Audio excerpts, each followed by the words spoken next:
धनबाद में प्रशासनिक व्यवस्था लचर भी है और पूरी तरह से फेल भी।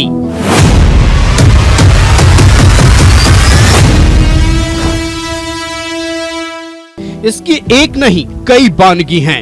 इनको देखकर यही कहना बेहतर होगा कि यहाँ का प्रशासन नींद में सो रहा है, तभी तो उसकी नाक के नीचे छोटे ही नहीं बड़े बड़े अपराध हो रहे हैं। आलम तो यह है कि यहाँ के प्रशासन को नींद से जगाने की जरूरत पड़ गई है। अगर ऐसा नहीं होता तो दशकों से धनबाद में धड़ल्ले से चल रहे कोयले के कारोबार पर लगाम लगाने के लिए केंद्र को कदम नहीं उठाना पड़ता। आलम देखिए, गृह मंत्री अमित शाह ने इस ओर थोड़ी सी नजर क्या टेढ़ी की, प्रशासन हरकत में आ गया। केंद्रीय एजेंसियां एक्टिव हुई तो बड़े बड़े कोयले के कारोबारियों को मानो सांप सूंघ गया। तो क्या धनबाद के प्रशासन को हर बार नींद से जगाने की जरूरत है? धनबाद में अपराधों की बानगी देखिए। झरिया से एक वीडियो वायरल हुआ। वीडियो में दिख रहा है कि 3 युवकों को बेल्ट डंडे से कुछ लोग बेरहमी से पीट रहे हैं। वीडियो धनबाद के झरिया स्थित पाथरडी थाना क्षेत्र का है। सोशल मीडिया पर वायरल इस कथित मारपीट के वीडियो ने सनसनी फैला दी है। ये तीनों युवक लापता बताए जा रहे हैं।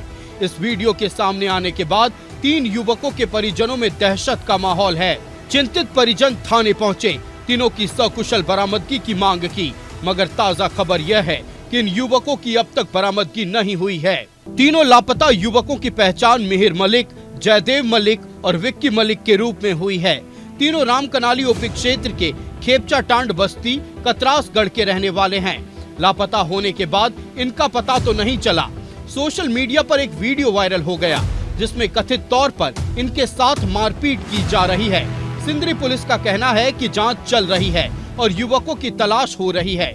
पुलिस युवकों को तलाश रही है। परिजन उनकी बाह जोहते टकटकी लगाए बैठे हैं। घर वापसी कब होगी किसी को पता नहीं। अपराध का एक और मामला जवाहर नवोदय विद्यालय निरसा का है। मामला कथित रैगिंग और छात्र के साथ मारपीट का है। जैसा कि आप जानते हैं कि रैगिंग न सिर्फ कानूनी रूप से बैन है बल्कि यह अपराध भी है, मगर निरसा में जवाहर नवोदय विद्यालय परिसर में यह हो गया। रैगिंग के बाद वहां स्थिति तनावपूर्ण है। हालात को देखते हुए विद्यालय में भारी संख्या में पुलिस बल की तैनाती की गई है। घटना के बाद बड़ी संख्या में ग्रामीण और अभिभावक भी विद्यालय पहुंच गए। आक्रोशित लोगों ने विद्यालय का गेट खुलवाकर परिसर में जमकर हंगामा किया। अभिभावकों का कहना भी जायज है, यदि विद्यालय में इस तरह की घटनाएं होती रहीं तो ना तो हमारे बच्चे सुरक्षित रहेंगे और ना ही उनकी पढ़ाई हो पाएगी। परिजनों ने दोषियों पर कड़ी कार्रवाई और छात्रों की सुरक्षा सुनिश्चित करने की मांग की है। सवाल है कि कार्रवाई की जरूरत ही क्यों? अगर प्रशासन सचेत रहे तो स्कूलों कॉलेजों में ऐसी घटनाएं ही ना हों। पुलिस का कहना है कि जांच का काम जारी है। दोषियों के खिलाफ आवश्यक कानूनी कार्रवाई की जाएगी। एक और काला कारोबार देखिए। धनबाद में एक बड़ा खेल अवैध लॉटरियों का जारी है। यह खेल पिछले कई सालों से न सिर्फ जारी है बल्कि चर्चा में भी है। झारखंड में लॉटरी पूरी तरह प्रतिबंधित है, लेकिन संगठित नेटवर्क के साथ इतना बड़ा कारोबार यहाँ चल रहा है। खबर है कि सिंडिकेट का संचालन धनबाद के गोविंदपुर बरवा अड्डा से होता है। निरसा, गोविंदपुर, बलियापुर, सिंदरी, झरिया, कतरास, भौरा, पाथरडी, जामाडोबा समेत कई इलाके इस सिंडिकेट से जुड़े हुए हैं। यह काला कारोबार छोटा मोटा नहीं है। अनुमान है कि 8 से 10 करोड़ रुपए तक का कारोबार हर दिन होता है। सिंडिकेट चल रहा है, लेकिन इसका सरगना अब तक पकड़ से बाहर है। स्थानीय लोग तो आरोप लगाते हैं कि यह धंधा प्रशासन की नजर के सामने होता है। सिंदरी विधायक का तो यहाँ तक कहना है कि झारखंड सरकार ने अवैध लॉटरी कारोबार पर कार्रवाई का आश्वासन दिया था, पर जमीनी स्तर पर कार्रवाई दिख नहीं रही है। कुल मिलाकर यहाँ के प्रशासन की सुस्ती देखने लायक है।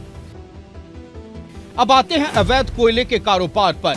दशकों से धनबाद में कोयले का अवैध कारोबार धड़ल्ले से चल रहा है। काले कोयले से कितने सफेद पोश और माफिया न सिर्फ लाल हो गए बल्कि उन्होंने अवैध कोयले से बड़ा साम्राज्य भी खड़ा कर लिया। लेकिन अब सबकी हालत पतली है। पर क्यों?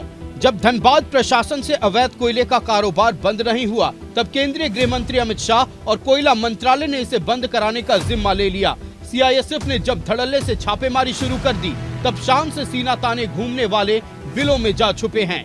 पहले जहां यह कहा जाता था कि इनका कारोबार बंद करना नामुमकिन है, अब केंद्र की थोड़ी सी नजर क्या टेढ़ी हुई तो सबके जोश और होश दोनों ठंडे हो गए।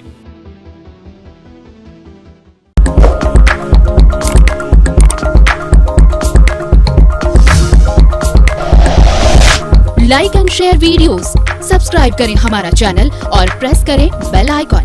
News 11 भारत, सच है तो दिखेगा।